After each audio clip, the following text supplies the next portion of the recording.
Hello प्यारे बच्चों, welcome back to organised knowledge channel. और आज की जो वीडियो है उसमें हम डिस्कस करेंगे worksheet number 10 for class 8th।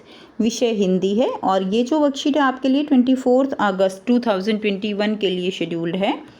आज की वर्कशीट में भी बच्चों हम लाख की चूड़ियाँ, जो कि लेखक कामता नाथ जी द्वारा लिखा गया है, उसके 5वें भाग को पढ़ेंगे, जो कि आपकी पाठ्य पुस्तक वसंत का है। ठीक है, लाख की चूड़ियाँ। वर्कशीट शुरू करने से पहले बेटा प्लीज़ चैनल को सब्सक्राइब कर दीजिए, बेल आइकन को भी प्रेस कर लो ताकि आपको आने वाली वीडियोस की नोटिफिकेशन वो समय से मिल जाए। आज हम अपनी पाठ्य पुस्तक वसंत से पाठ लाख की चूड़ियाँ, लेखक जिसके हैं कामता नाथ जी, इसका 5वां भाग पढ़ेंगे। उम्मीद है आप कहानी को एक बार अपनी पुस्तक से पूरा पढ़ चुके होंगे। ठीक है। हाँ, इधर आना नहीं हो सका काका। तो हमने पिछली वर्कशीट में कहाँ तक पढ़ा था कि बदलू जो है वो बहुत सालों बाद उससे मिलता है, किससे? लेखक से। यानी लेखक जो बदलू के पास जाता है उससे मिलने के लिए बहुत सालों बाद। तो फिर जो है क्या है, हाँ इधर आना नहीं हो सका काका, मैंने चारपाई पर बैठते हुए उत्तर दिया। तो बदलू जो है लेखक को, लला को जो है उसको क्या कहता था, वो लला कहता था ना, तो लला को चारपाई पर बैठने का इशारा करते हुए उसको कहता है, और बैठते हुए लेखक कहता है कि हाँ इधर नहीं आना हो सका। कुछ देर बाद फिर शांति रही। मैंने इधर उधर दृष्टि दौड़ाई, न तो मुझे उसकी मचिया ही नज़र आई और न ही भट्टी। तो उसको क्या चेंज नज़र आया, उसको बदलाव नज़र आया कि उसकी मचिया भी नहीं थी और न ही उसकी भट्टी थी। आजकल काम नहीं करते काका, मैंने पूछा। नहीं लला, काम तो कई साल से बंद है। मेरी बनाई हुई चूड़ियाँ कोई पूछे तब तो काम करूँ ना। गांव गांव में कांच का प्रचार हो गया है। तो यानी अब जो है सब कैसी चूड़ियाँ पहनते हैं, कांच की चूड़ियाँ पहनते हैं। तो मेरे जो है मैं जो चूड़ी बनाता हूँ उसको कोई नहीं खरीदता। कुछ देर बाद चुप रहा, फिर बोला, मशीन युग है ना लला, आजकल सब काम मशीन से होता है। खेत भी मशीन से जोते जाते हैं, और फिर जो सुंदरता कांच की चूड़ियों में होती है लाख में कहाँ संभव है। तो ऐसा जो है कौन बोल रहे हैं, बदलू यहाँ पर अपने मन की व्यथा वो लेखक को बता रहे हैं।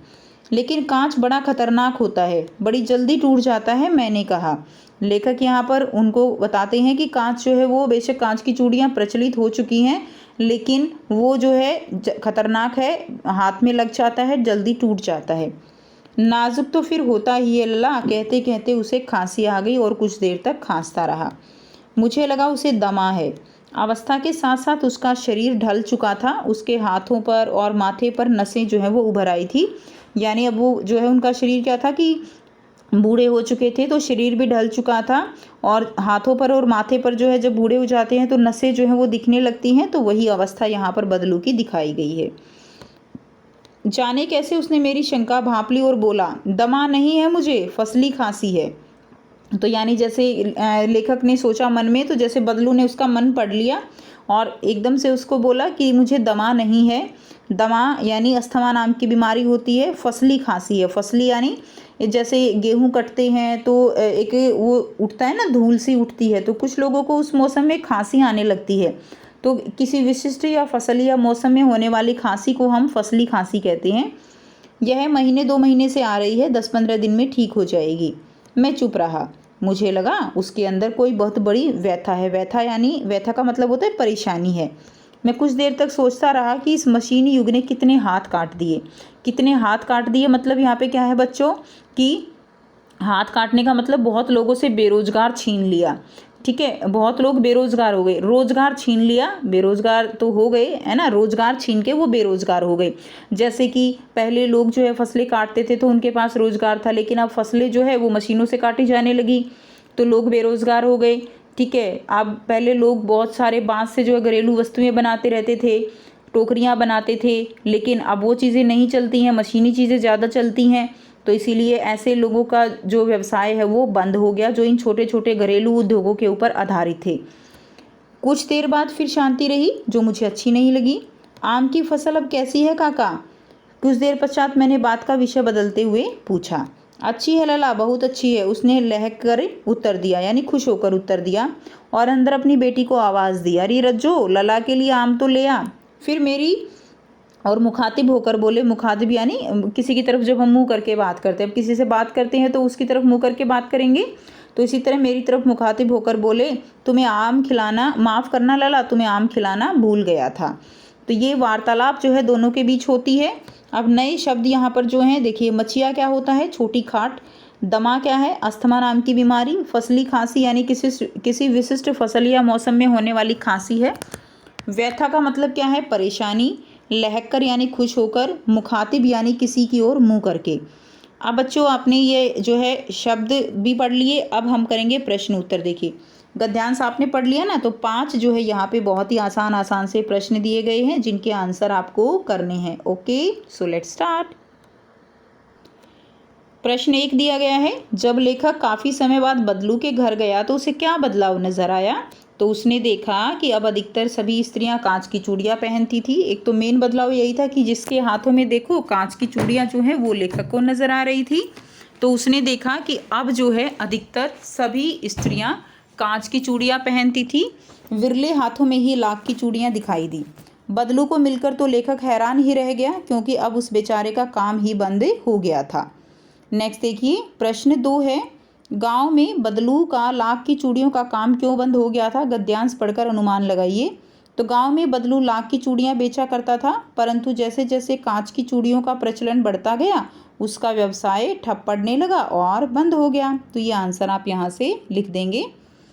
नेक्स्ट देखिए, प्रश्न 3 है, मशीनी युग से बदलू का क्या अभिप्राय था, लिखिए। तो मशीनी युग का अभिप्राय है कि अब काम जो है वो कौन करती हैं, मशीनें करती हैं। लोगों के द्वारा किए जाने वाले जो हाथ के काम हैं अब बंद हो गए हैं। मशीनों से होने वाले काम सस्ते, आसान और अच्छे होते हैं। ठीक है, तो यहाँ से आप इसका आंसर लिखेंगे और यही मतलब है मशीनी युग से बदलू का, कि मशीनों ने अब उनके हाथों की जगह ले ली है। नेक्स्ट देखिए, प्रश्न 4 है, लेखक के इस कथन का भाव लिखिए, मशीनी युग ने कितने हाथ काट दिए हैं। तो इस कथन का क्या भाव है। उपयुक्त कथन का अर्थ है कि मशीन आने से बहुत सारे काम कम समय में कम लागत के साथ किए जा सकते हैं, जिससे कि हाथ से बनने वाले सामान महंगे हो गए हैं। ठीक है, और बेरोजगारी की समस्याएं उत्पन्न हो गई हैं। तो ये जो है आप यहाँ से इसका आंसर लिख देंगे। नेक्स्ट देखिए, प्रश्न 5 है, गतिविधि दी गई है, घर में बड़ों की सहायता से गांव के उन काम की सूची बनाइए जो मशीनी युग की वजह से या तो बंद हो गए या काफ़ी कम हो गए हैं। तो आपको अपने बड़ों से पूछ के लिख लेना है कि गांव में पहले कौन से ऐसे काम हैं जो पहले किए जाते थे लेकिन अब नहीं होते। तो मशीनी युग की वजह से बंद होने वाले काम कौन से हैं। पहला है मिट्टी के बर्तन बनाना। तो पहले मिट्टी के सभी लोग मिट्टी के बर्तनों का प्रयोग करते थे, तो मिट्टी के बर्तन बहुत बनते थे। तो मिट्टी के बर्तन, लेकिन आजकल मिट्टी के बर्तन वो बहुत कम देखने को मिलते हैं। सेकंड है मिट्टी के खिलौने बनाना। तो बच्चे मिट्टी के खिलौने जो है उनसे खेलते थे। थर्ड है हाथ से फसल काटना। ठीक है, तो लोग जो है हाथ से फसल काटते थे, जब जो आजकल मशीनों द्वारा किया जाता है काम। नंबर 4 है बांस से घरेलू वस्तुएं बनाना। तो टोकरियां बनाई जाती थी जिनका प्रयोग होता था, लेकिन आजकल टोकरियां, इनका प्रयोग जो है प्लास्टिक ने ले लिया है। तो इस तरह से ये धंधा भी बंद हो गया है। तो ये थी बच्चों आपकी आज की हिंदी की वर्कशीट। आई होप सभी स्टूडेंट्स को क्लियर है। कोई भी डाउट है बच्चों पूछ सकते हो। वीडियो अच्छी लगे तो प्लीज़ लाइक कर दीजिए, शेयर कर दीजिए और चैनल को सब्सक्राइब कर लीजिए। So thanks for watching students. मिलते हैं नेक्स्ट वीडियो में नई वर्कशीट के साथ। Take care.